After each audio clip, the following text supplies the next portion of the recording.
إن الحمد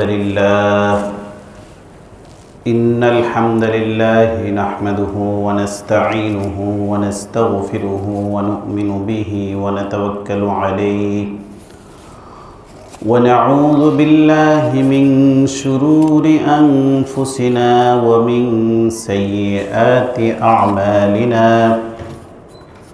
من يهده الله فلا مضل له ومن يضلله فلا هادي له ونشهد أن لا إله إلا الله وحده لا شريك له وأشهد أن محمدًا عبده ورسوله أرسله بالحق بشيرا ونذيرا وداعيا إلى الله بإذنه وسراجا منيرا أما بعد فقد قال الله تبارك وتعالى في كلامه المجيد وفرقانه الحميد أعوذ بالله من الشيطان الرجيم بسم الله الرحمن الرحيم ويل لكل همزة لمزة الذي جمع مالا وعدده يحسب أن ماله أخلده كلا لينبذن في الحطمة وما أدراك ما الحطمة نار الله الموقدة التي تطلع على الأفئدة إنها عليهم مؤصدة في عمد ممددة بارك الله لنا ولكم في القرآن العظيم ونفعنا وإياكم بالآيات والذكر الحكيم صلى الله على سيدنا ومولانا محمد وعلى آله وأصحابه وسلم محترم حاضرين المسلمين الكرام মহান আল্লাহ জাল্লা শানুহু আম্মা নওয়ালুহুর দরবারে লাখো কোটি শুকরিয়া জ্ঞাপন করি যে মহান রব্বুল আলামিন আমাদেরকে অত্যন্ত ভালোবেসে আজকে জুমার দিনে তার মহান হুকুম জুমার নামাজ আদায়ের উদ্দেশ্যে তার পবিত্র মসজিদে এসে একত্রিত হওয়ার তৌফিক দান করেছেন। এই জন্য শুকরিয়া দান বলি আলহামদুলিল্লাহ। মুসল্লির কেরাম, আজকে 5 জুলাই 2024 ইংরেজি জুমাবার।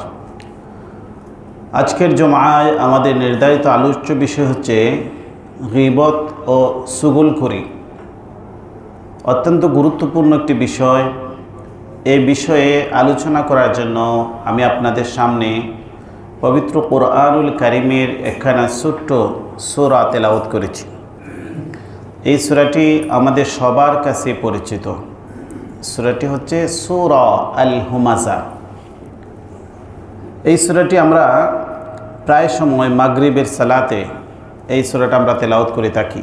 রাসূলুল্লাহ সাল্লাল্লাহু আলাইহি ওয়াসাল্লাম মাগরিবের সালাতে যে ছোট্ট ছোট্ট সূরাগুলা তেলাওয়াত করতেন, এর মধ্যে অন্যতম হচ্ছে সূরা আল হুমাযা, ওয়াইলুল লিকুল্লি হুমাযাতিল লুমাযা। এই সূরাটি আমাদের অনেকের কাছে মুখস্থ রয়েছে। এই সূরাটি পবিত্র কোরআনুল কারীমের 104 নম্বর সিরিয়ালের সূরা, 30 নম্বর পারায় অবস্থিত।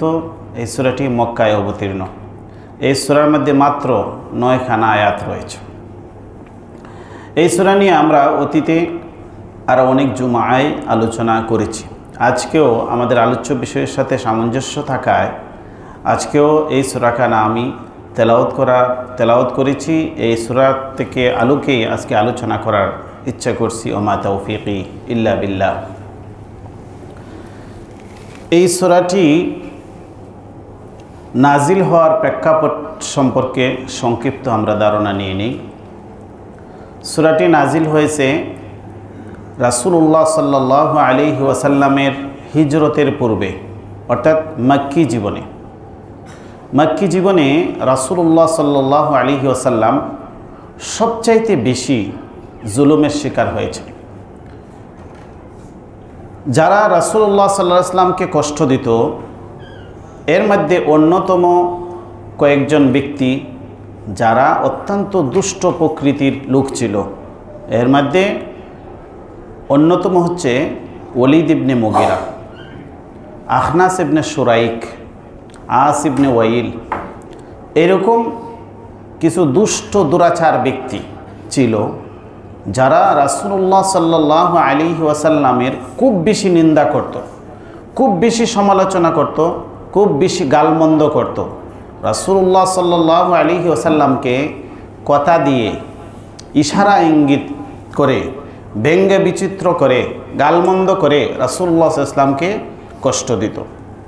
মূলত এইসব ব্যক্তিদেরকে লক্ষ্য করেই এই সূরাটি নাজিল হয়েছে। কিন্তু আল্লাহ পাক রব্বুল আলামিন এই সূরার মধ্যে আমভাবে বক্তব্য দিয়েছে, কোনো ব্যক্তিরও নাম নেননি এবং সাধারণভাবে তাদের যে মন্দ চরিত্রগুলা এগুলো এখানে ফুটিয়ে তুলেছেন এবং এর কি পরিণতি দাঁড়ায় এর পরিণতিটা আল্লাহ আলোচনা করেছেন।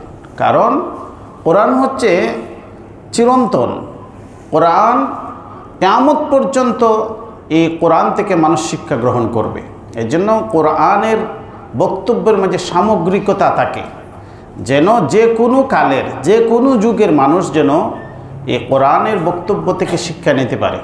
তো ওই যে ওলীদ ইবনে মুগীরা, আখনাস ইবনে শুরাইক, আস ইবনে ওয়াইল, এই সমস্ত দুষ্ট দুরাচার ব্যক্তিরা যাদের যে চরিত্রগুলা নিয়ে আল্লাহ এখানে সমালোচনা করেছেন, এই চরিত্রের সম্পন্ন ব্যক্তিরা কিয়ামত পর্যন্ত যারাই আসবে, যাদের মধ্যে এইসব চরিত্র থাকবে, এরা কোরআনের এই শাস্তির যে ঘোষণা আল্লাহ করেছেন সেটার মুখোমুখি হবে।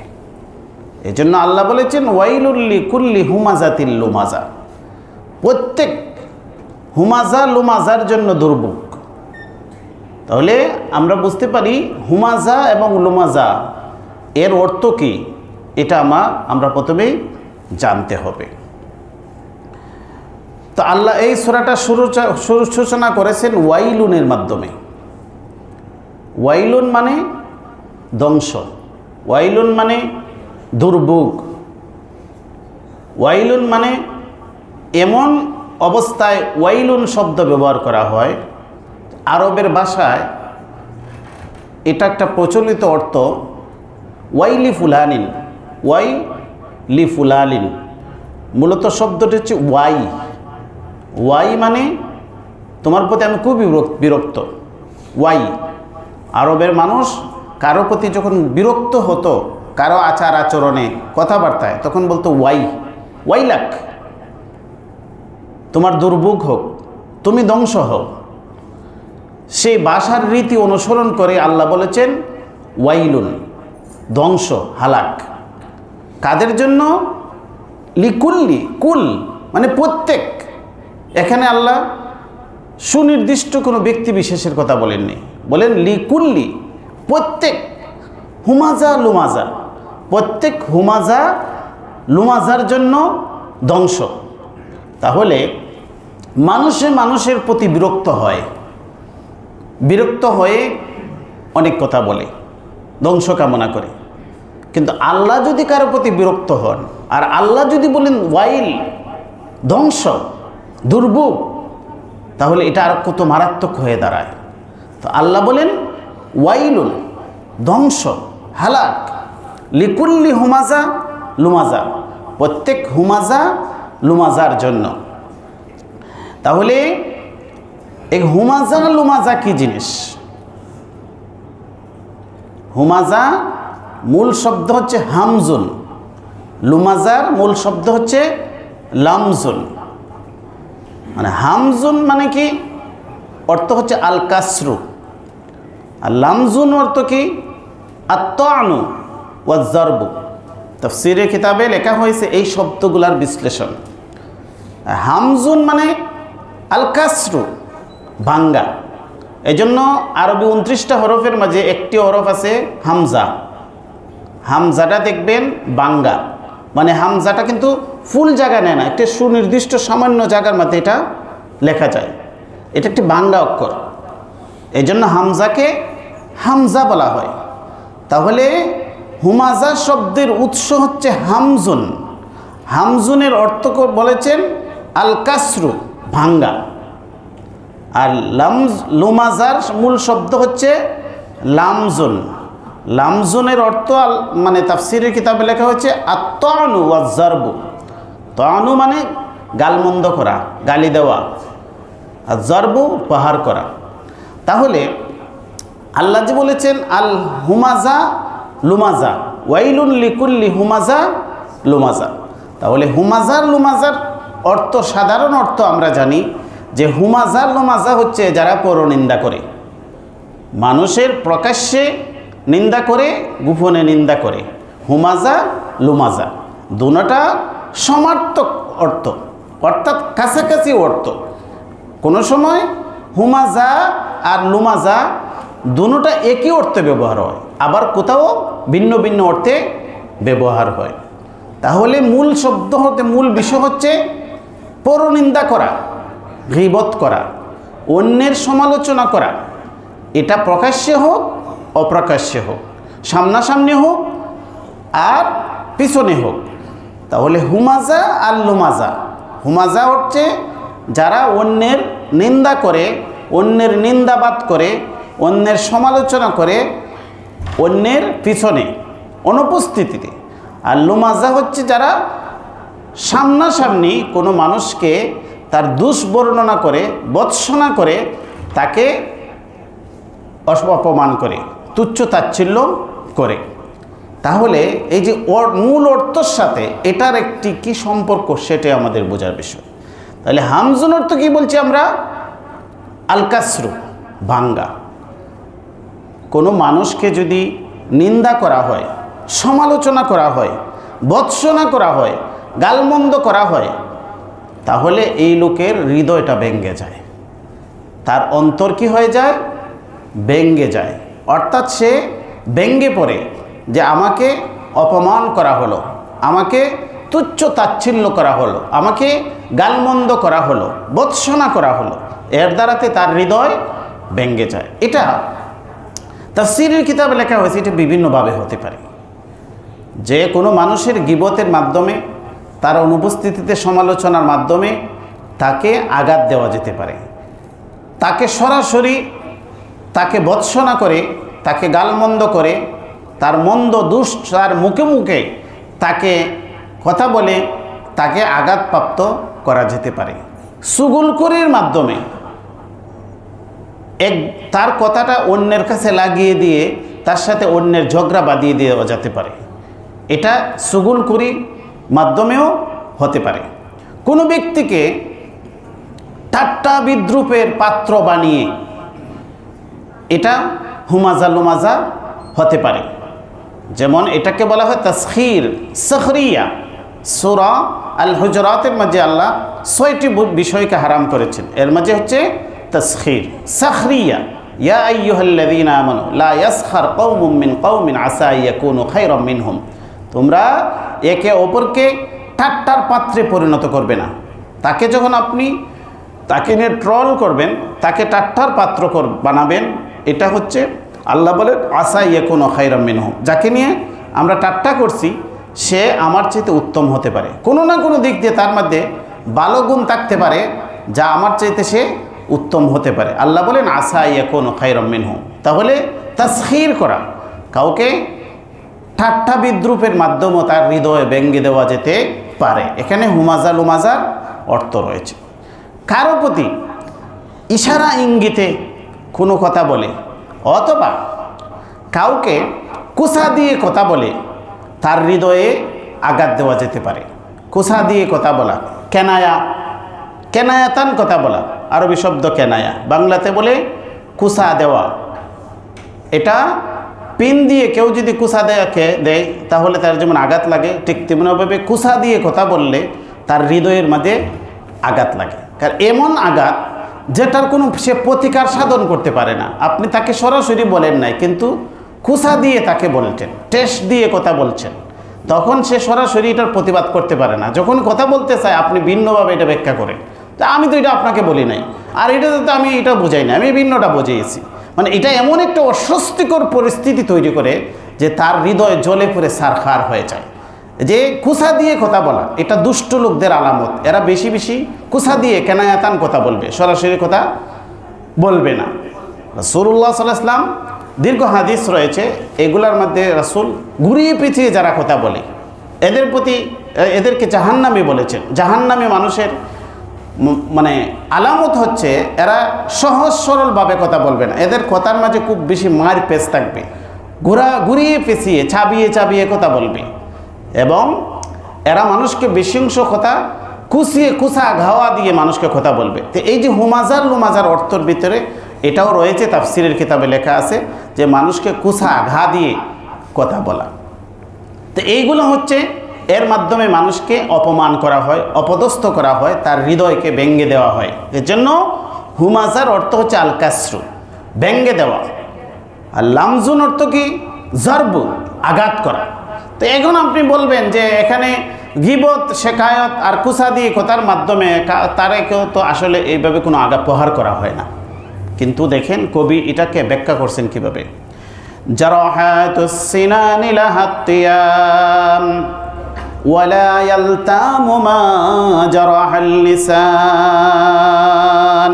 কবি বলেন জারাহাতুস সিনানি লাহাত্তিয়াম, কেউ যদি কাউকে অস্ত্র দ্বারা আঘাত করে তাহলে এটার জন্য পট্টি লাগানো যায়, ব্যান্ডেজ করা যায়, এটার মাঝে ঔষধ লাগানো যায়। ওয়ালা ইয়ালতামু মা জারাহাল লিসান, জবানের মাধ্যমে কথার মাধ্যমে কাউকে যদি কেহ আঘাত দেয় তাহলে এটার কোনো ব্যান্ডেজের ব্যবস্থা নাই, এটার মাঝে কোনো ওষুধ লাগানোর, কোনো মেডিসিন লাগানোর কোনো ব্যবস্থা নাই। এই খোয়ারটা কখনো এটা শুকায় না, এটা দীর্ঘকাল পর্যন্ত এর একটা ক্রিয়া থেকে যায়। একজন অস্ত্র দ্বারা আপনাকে আঘাত করেছে, আপনি এটাকে ব্যান্ডেজ লাগালেন, ওষুধ লাগালেন, একসময় শুকিয়ে যাবে, এটা আপনার এটার কোনো ব্যথা বেদনা আর থাকবে না। কিন্তু কথার মাধ্যমে, কুসা ঘাওয়ার মাধ্যমে, অথবা কোনো না কোনোভাবে তাকে যদি আপনি জবান দ্বারা কষ্ট দেন, কথা দ্বারা কষ্ট দেন, তাহলে এটা দীর্ঘকাল পর্যন্ত এর একটা প্রতিক্রিয়া থাকতে পারে। যখনই সুযোগ পাবে সে আপনার প্রতি সে প্রতিশোধ পরায়ণ হয়ে উঠবে। এটা খুব ব্যাপক এবং ভয়ঙ্কর পরিণতি দাঁড়াবে, কারণ এর ভিতরে সে এটা দীর্ঘকাল পর্যন্ত এর একটি ক্রোধ, তার একটি ব্যথা সে অন্তরে ধারণ করবে, এবং যতক্ষণ পর্যন্ত তার অন্তরে এটার ব্যথা জ্বলন থাকবে ততক্ষণ পর্যন্ত আপনি অভিশপ্ত হতে থাকবেন, কারণ তাকে আপনি অন্তরকে কষ্ট দিয়েছেন। এই কষ্টটা যতক্ষণ পর্যন্ত তার কাছ থেকে আপনি ক্ষমা না নেবেন ততক্ষণ পর্যন্ত তার যে মনের যে একটি বদদোয়া, অভিশাপ, সেটা আপনার উপর পতিত হতে থাকবে। এই জন্য এই হুমাজা লুমাজা এই ব্যক্তিগুলো সমাজের সবচাইতে নিকৃষ্ট ব্যক্তি। রাসূল বলেছেন যে যারা মানুষকে কষ্ট দেয়, মুখ দিয়ে কষ্ট দেয়, ইশারা ইঙ্গিত দিয়ে কষ্ট দেয়, গীবত সুগুরকুলির মাধ্যমে কষ্ট দেয়, তো এরা হচ্ছে নিকৃষ্ট ব্যক্তি। রাসূলুল্লাহ সাল্লাল্লাহু আলাইহি ওয়াসাল্লামকে এই সমস্ত ব্যক্তিগুলা এতটাই কষ্ট দিত, আল্লাহ এতটাই বিরক্ত হয়েছে এদের প্রতি। এরা তো কাফির, কাফিরদের জন্য তো এমনি জাহান্নাম, কিন্তু আল্লাহ তাদের কিছু বৈশিষ্ট্য বর্ণনা করছেন, তাদের ঠিকানাগুলা বলছেন, এবং এরা যে মানুষকে কষ্ট দেয় এটা হৃদয়ে গিয়ে আঘাত করে। আপনাকে কেউ যদি অস্ত্র দ্বারা আঘাত করে এটা শুকিয়ে যায়, এটা হৃদয়ের মাঝে ক্ষত তৈরি করে না, কিন্তু যারা কথার মাধ্যমে মানুষকে কষ্ট দেয় এটা একটা হৃদয়ের ভিতরে একদম ক্ষত তৈরি করে, জ্বলন তৈরি করে। এই জ্বলনের প্রতিক্রিয়ায় তাদেরকে আল্লাহ জ্বালাইবেন। কিভাবে জ্বালাইবেন? এই সূরার মধ্যে একমাত্র সূরা যে সূরার মধ্যে আল্লাহ জাহান্নামের আগুনের একটি ধরন বর্ণনা করেছেন। এর একটি রূপরেখা সংক্ষিপ্ত আকারে পেশ করেছেন। আল্লাহ বলেছেন যে এদেরকে আগুনে দিয়ে জ্বালাবে, এটা এমনভাবে জ্বালাবে তাত্তলিউ আলাল আফইদা, তাদের এই জ্বলন, তাদের দহন যন্ত্রণা এদের একেবারে কলিজা পর্যন্ত গিয়ে পৌঁছবে এবং তাদের কলিজা জলে পুরে সারখার হতে থাকবে। তাফসীরের কিতাবে লেখা হয়েছে, মানুষ যখন পৃথিবীতে আগুনে পুড়ে তখনও তো তাদের কলিজা পুড়ে না, একদম অনেক মানুষ পুড়ে আংরা হয়ে যায় না, কিন্তু আল্লাহ যে জাহান্নামে তাদেরকে হৃদয় জ্বালাইবেন, তাদের কলিজা জ্বালাইবেন, তাদের কলিজা পর্যন্ত গিয়ে এই দহনকে পৌঁছবে, এর বিশেষত্ব কি? বিশেষত্ব হচ্ছে দুনিয়াতে যখন মানুষ আগুনে পুড়ে তখন তার শরীরের কিছু একটা অংশ জ্বলার পরে তার মৃত্যু হয়ে যায়। মরার পরে এরপরে লাশটা পুড়লো, এটার দ্বারা তো দহন যন্ত্রণাতে সে অনুভব করতে পারে না, সে তো মরেই গেল। প্রাথমিক অবস্থায় সে আগুনের পড়ার পরই মারা যায়, এরপরে তার দেহ কি ফুরলো না কি হলো সেটা তো সে অনুভব করে না, তার রূহটা তো বের হয়ে যায়। কিন্তু জাহান্নামে কোনো মৃত্যু থাকবে না, তখন আল্লাহ তাকে যখন জ্বালাইবেন তখন তার মৃত্যু হবে না, জ্বলতে জ্বলতে জ্বলতে জ্বলতে গিয়ে তার কলিজার মধ্যে, তার হৃদয়ের মধ্যে এই আগুন গ্রাস করবে, আর তিলে তিলে তিলে তিলে তার হৃদয়টা জ্বলতে থাকবে, তার এই কলিজাটা জ্বলতে থাকবে, আর এই দহন যন্ত্রণাটা সে সরাসরি অনুভব করবে, জীবিত অবস্থায় অনুভব করবে। দুনিয়াতে যে মানুষের কলিজা জ্বালিয়েছে, সে কথার মাধ্যমে, ইশারার মাধ্যমে, সমালোচনার মাধ্যমে, গালমন্দের মাধ্যমে এবং তির্যক কথা বলে আলপিনের মাধ্যমে, খুসা গাওয়ার মাধ্যমে সে তার হৃদয়কে জ্বালিয়েছে। এজন্য তার হৃদয়কে আল্লাহ জ্বালাইবেন। এজন্য আল্লাহ বলেছেন তাত্তলিউ আলাল আফইদা। এই জন্য এই সূরাটা আমরা আলোচনা করতে চাই, বারবার আলোচনা করা উচিত। এই সূরার মধ্যে আল্লাহ যে বলেছেন এর কয়েকটি এই আয়াতগুলোর অনুবাদ আমরা জেনে নেই, এরপরে একটু আমরা বিস্তারিত ব্যাখ্যার দিকে যাব। আল্লাহ বলেন ওয়াইলুন, ধ্বংস, হালাক। এই ওয়াইলুনের আরেকটি ব্যাখ্যা আছে তাফসীরের কিতাবে, তাফসীর জালালাইনে লেখা হয়েছে যে ওয়াইলুন অর্থ ধ্বংস, ওয়াইলুন অর্থ দুর্ভোগ, আর ওয়াইলুনের আরেক অর্থ হচ্ছে জাহান্নামের একটি উপত্যকা রয়েছে যেটা ওয়াইলুন। ওই হুমাজা লুমাজা ব্যক্তিগুলোকে আল্লাহ এই ওয়াইল নামক জাহান্নামের উপত্যকায় নিক্ষেপ করবেন। আর ওয়াইল এতটাই ভয়ঙ্কর হবে যে ওয়াইল নামক জাহান্নামের উপত্যকার ভয়াবহতা থেকে জাহান্নামের আগুন পর্যন্ত আল্লাহর কাছে ফানা চায়। তাইলে এটা কত ভয়ঙ্কর হবে। আল্লাহ বলেন ওয়াইলুন লিকুল্লি হুমাজাতিল লুমাজা। হুমাজা লুমাজা প্রত্যেক নিন্দুক, যারা মানুষের গোপনে নিন্দা করে আর প্রকাশ্যে নিন্দা করে, তাদের জন্য দুর্ভোগ, তাদের জন্য ধ্বংস। আল্লাযী জামাআ মালাহু ওয়া আদ্দাদা, তাদের বৈশিষ্ট্য আল্লাহ বর্ণনা করেন। এরা হচ্ছে সেই ব্যক্তি আল্লাযী, সে জামাআ মালান, সে মাল জমা করে, মাল সঞ্চয় করে, ওয়া আদ্দাদা, আর গণতে থাকে। মাল জমা করা, গণনা করা, এটা কোনো মন্দ কিছু নয়, এটা মূলত এটা কোনো মন্দ কিছু নয়। কিন্তু আল্লাহ যে এখানে বলেছেন এর ধরন রীতির দিকে লক্ষ্য করলে বোঝা যায় যে আল্লাযী জামা মালাহু ওয়া আদ্দাদা, যে জমা করেছে। আল্লাহ অতীতবাচক শব্দ ব্যবহার করেছেন। মানুষের প্রতিটা মানুষের জীবন আল্লাহর সামনে, এজন্য আল্লাহর কাছে অতীত ভবিষ্যৎ বলতে কিছু নাই, আল্লাহ সব জানেন। আল্লাহ বলেন তার জীবনটা ব্যয় করেছে, আল্লাযী জামা, জীবনটাই ব্যয় করেছে সম্পদ সঞ্চয়ের মাধ্যমে, সঞ্চয় জমা করার জন্য তার জীবনটা ব্যয় করেছে। আল্লাযী জামা, সে জমা করেছে, মালান, সম্পদ, ও আদ্দাদা, আর গণনা করেছে। সারা জীবন শুধু তার জীবনটাই উৎসর্গ করে দিয়েছে সম্পদ উপার্জনের জন্য। আল্লাহ যে তাকে এত যোগ্যতা, এত মেধা, এত যে উচ্ছাঙ্গের যে যোগ্যতা দিয়েছেন, সেটাকে শুধুমাত্র সে সম্পদ ব্যয়ের পিছনেই ব্যয় করছে, তার মেধার যোগ্যতাকে আর কোনো কিছুতে ব্যয় করে নেই। একটা পিঁপড়া মানুষ থেকে তার ব্রেন, তার যোগ্যতা, তার শক্তি, তার দেহ কত লক্ষ লক্ষ গুণ ছোট, তার পিঁপড়াটাই কত বড়, তার ব্রেনটাই কত হবে। মানুষের ব্রেন থেকে তার কত লক্ষ লক্ষ কত কোটি কোটি গুণ ক্ষুদ্র, এই পিঁপড়াটাও 6 মাসের খাদ্য তার গড়ে জমা থাকে। তাহলে মানুষকে যে আল্লাহ এত যোগ্যতা দিয়েছেন, এত ব্রেন দিয়েছেন, সে কি করলো? পিঁপড়ার থেকে ব্যর্থ হলো না? পিঁপড়ার তো এত যোগ্যতা লাগে নাই, এত মেধা লাগে নাই, সে তো খাদ্য সংগ্রহ করে। কুকুর, শৃগাল, আরও যত প্রাণী আছে, এরা সবাই কিন্তু খাদ্য, তা সে শব্দে স্বয়ংসম্পূর্ণ, খাদ্যের জন্য তার এত পেরেশানি করা লাগে না। কিন্তু মানুষ হয়ে সে শুধুমাত্র সম্পদ জমা করা, খাদ্যের পেছনে তার এত সুন্দর মেধা যোগ্যতাকে ব্যয় করে দিল। আল্লাহ বলেন আল্লাযী জামা মালা ওয়া আদ্দাদা, সে তার যে সারাটি জীবনই ব্যয় করছে খালি সম্পদ সঞ্চয়ের মধ্যে আর গণনা করার মধ্যে। সারাদিন শুধু খালি গণে, টাকা গণে, শুধু টাকা গোনার চিন্তা। টাকা দিয়ে কি করবে? নতুন নতুন প্ল্যান, নতুন নতুন বাড়ি বানাইবে, ঘর বানাইবে, এই সে চিন্তা। কিন্তু যে আল্লাহর ইবাদতের সে সময় পায় না। আল্লাহ বলেন আল্লাযী জামা মালা ওয়া আদ্দাদা, এইটা বলে যে শেখ সাদি বলছেন মাল আসবহর আসাইশ অমর আস্ত, না অমর গির্দ করতনে মাল। শেখ সাদি বলেছেন, শেখ সাদির জীবন তো আপনারা জানেন।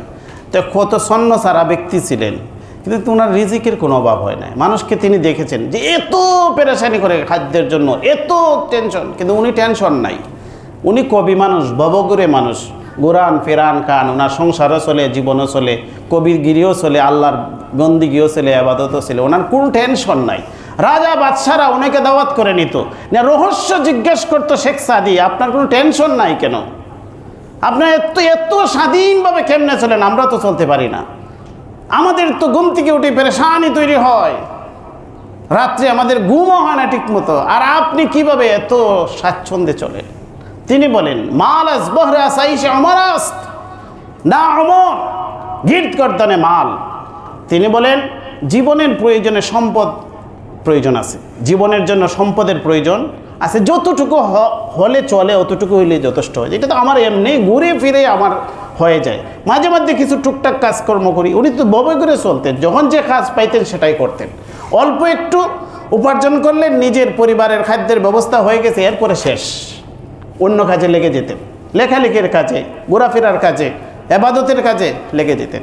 যতটুকু হইলে জীবন চলে অতটুকু হইলে হয়, আমার এত টেনশন করার দরকার কি? না অমর গির্দ করতনে মাল, সম্পদ উপার্জনের জন্য তো জীবন না, জীবনটা অনেক মূল্যবান। তো আল্লাহ দেখেন বলেছেন আল্লাযী জামা মালান, এখানে আল্লাহ আমওয়াল বলতে পারতেন, বহু বচন আনতে পারতেন, কিন্তু আল্লাহ মাল বলেছেন। এটা খুবই তুচ্ছ হিসেবে আল্লাহ উপস্থাপন করেছেন, মালান। আর আরেকটি সূক্ষ্ম বিষয় তাফসীরে এখানে আল্লাহ না কেরা এনেছেন মালান, এর মানে হচ্ছে আল্লাহ সে যদি সারা জীবনে দুনিয়ার সব সম্পদ উপার্জন করে ফেলায়, তবে এটা আল্লাহর কাছে মালান, তুচ্ছ সম্পদ, তুচ্ছ, এটা কোনো সম্পদই নেই। রাসূলুল্লাহ সাল্লাল্লাহু আলাইহি ওয়াসাল্লাম বলেন যে এই পৃথিবীর সম্পদ, এটার লাউ কানাতিদ দুনিয়া তা'দিল ইনদাল্লাহি জানাহা বাউযাতিন মা সাকা কাফিরাম মিনহা শারবাতান, সারা পৃথিবীর যাবতীয় সম্পদ, আসমান জমিনে যা কিছু রয়েছে সব কিছু মিলে যদি একটি মাছির দানা পরিমাণের মতো যদি আল্লাহর কাছে এই সম্পদের মূল্য থাকত, তাহলে মা সাকা কাফিরাম মিনহা শারবাতান, আল্লাহকে যারা অস্বীকার করে তাদেরকে আল্লাহ পাকে এক ডুব পানিও পান করাইলেন না। আল্লাহর কাছে এই সম্পদের কোনোই মূল্য নাই। এজন্য সে এত তুচ্ছ বিষয়ের পিছনে তার এত মহামূল্যবান জীবনটাকে ব্যয় করে দিয়েছে। এজন্য আল্লাহ বলেছেন মালান। কিয়ামতের দিন মানুষ যখন বিপদে পড়বে, সংকটে পড়বে, তখন সে বলবে, তখন আল্লাহ বলেছেন যে তাকে যদি সারা দুনিয়ার সমস্ত সম্পদ দিয়ে দেওয়া হয়, তাহলেও সে সমস্ত সম্পদ ফিদিয়া হিসাবে, মুক্তিপণ হিসাবে দিয়ে দেওয়ার জন্য প্রস্তুত হয়ে যাবে, যেন তাকে মুক্ত করা হয়। আল্লাহ সেদিন গ্রহণ করবেন না, ইমানের মূল্য এত বেশি। দুনিয়ার সব সম্পদ দিয়ে দিলেও সে যে ইমান হারা হয়ে যে পৃথিবীতে গেছে, এটার মূল্য হবে না। তো এই জন্য পৃথিবীর সম্পদের এত মানে আমাদের জীবনের জন্য সম্পদের প্রয়োজন আছে, যতটুকু হলে আমার জীবন চলে যায় সেটার মধ্যে যথেষ্ট হয়ে আমার সারা জীবনের মেধা যোগ্যতা সব কিছু সম্পদ উপার্জনের পিছনে ব্যয় করা, এটা বোকামি ছাড়া আর কিছুই নয়। এটা কিছুই না। আল্লাহ বলেন আল্লাযী জামা মালাও ওয়া আদ্দাদা। আর এই অবৈধ সম্পদের মালিক যারা হয়ে যায় এদের ভিতরে অহংকার এসে যায়, ফুটানি এসে যায়। এই ফুটানির কারণে এরা হুমাজা লুমাজা হয়ে যায়। এরা মানুষকে নিন্দা করে, সমালোচনা করে, চুগলখড়ি করে, কার বিরুদ্ধে লাগিয়ে দেয়, কাকে তুচ্ছ তাচ্ছিল্য করা যায়, কাকে কোন দিকে সে শারীরিকভাবে মানসিকভাবে ক্ষতিগ্রস্ত করা যায়, এই কাজে তারা থাকে। এই ওলীদ ইবনে মুগীরার মক্কা থেকে তায়েফ পর্যন্ত পুরাটাই তার বাগানে ভরপুর ছিল। ওলীদ ইবনে মুগীরার এত বড় ধনী সম্পদশালী সে ব্যক্তি ছিল। তার 13টা সন্তান ছিল। এই 13টা সন্তান প্রত্যেকে জোয়ান এবং যোদ্ধা ছিল। আর সে যেখানে যেত তার চতুর্দিকে 13টা সন্তান তাকে ঘেরাও দিয়ে বডিগার্ডের মতো থাকতো। আর তার একটি সন্তানের নাম শুনলে বুঝবেন যে তারা কেমন যোদ্ধা ছিলেন। একজন হচ্ছেন হযরত খালিদ বিন ওলীদ রাদিয়াল্লাহু তাআলা আনহু। খালিদ ইবনে ওলীদ হচ্ছে ওলীদ ইবনে মুগীরার সন্তান। একজন সন্তানই কত বড় যোদ্ধা ছিলেন, কত বড় রণকৌশলী ছিলেন।